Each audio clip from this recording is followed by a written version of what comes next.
So back in the shed again, and I want to take you through this last meal that Jesus had with his disciples. It was called the Last Supper, but it was actually a meal that the Jewish people would have had every single year way back to the time of Moses. So about 1500 years before Jesus was even born, that's when Moses was alive, roughly around that time. And if you remember, one of the big things that happened whenever Moses was a slave in Egypt was they had the angel of death came as the last plague, and the way that the people saved themselves inside their house was to paint the blood of a lamb over the doorposts. And then they had to eat a special meal. It was made of bread that was made without yeast, and it was consisted of lamb and different other things, and they had that meal every year, all the way from Moses' time right up to Jesus' time, and they still have it to this very day. It's to remember that God actually rescued them out of slavery in Egypt. So that's the meal that Jesus was having. He was having this Passover meal, just like the traditions had passed it down, just in the kind of way that we have sort of Christmas dinner and things like that there, or the Americans have Thanksgiving. This is the Jewish people's big celebration of God rescuing them.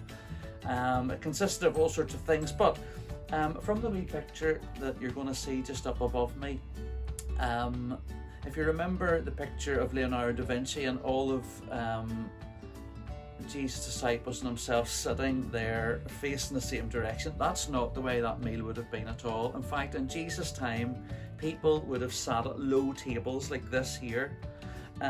They would have rested on their left hand side, and they would have kept their feet away from the table as far as they could, because of course you've been walking around in all sorts of muck and dirt all day and your feet were disgusting. So that's the way you would have sat like this here, and you would have taken your food, olives for example, right now. You'd have taken a bit of your bread. Normally what you do is you would dip it in stuff like hummus, right? And you would just have a wee eat. And if you were tired, you could just have a wee sleep. Maybe a wee bit of wine just to wash it down. It's not real wine, by the way, just in case you're worried. So that's the way the meal would have been. It would have been at a small table. It would have been a U-shaped table, just like the picture. It's called a triclinium. And Jesus would have sat there with his disciples eating this last meal. And then at the end of the meal, he did something a wee bit strange. And it's something that Christians continue to do today. So at the very end of the meal, which probably would have lasted maybe a couple of hours, 2 or 3 hours, Jesus took some bread, right? And this is special bread. Okay, well, this is just a wrap, but the bread that Jesus used was bread called matzah, which is bread without yeast, which means that the bread doesn't actually rise. It's the same bread that they had whenever Moses took the people out of Egypt. They didn't have time to wait for the bread to rise. They had to get out as quick as they could, and so the Jews still eat this bread to this day. So he would have taken this bread that was made without yeast, and he broke it. And he passed it out to his disciples, and he said, "Take this bread and eat it. This is my body broken for you." Strange. Okay?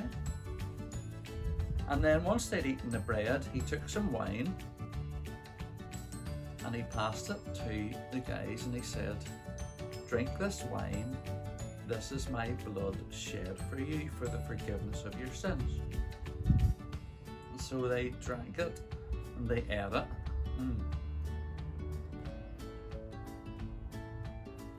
But I'm not really sure they understood what was happening. A few hours later, they would totally understand, because a few hours later, Jesus was arrested, and within a few hours of that, he was actually on the cross, his body broken, his blood shed. And Christians continue this day to have this meal. Some call it the Eucharist, some call it the Mass, some call it the Lord's Supper.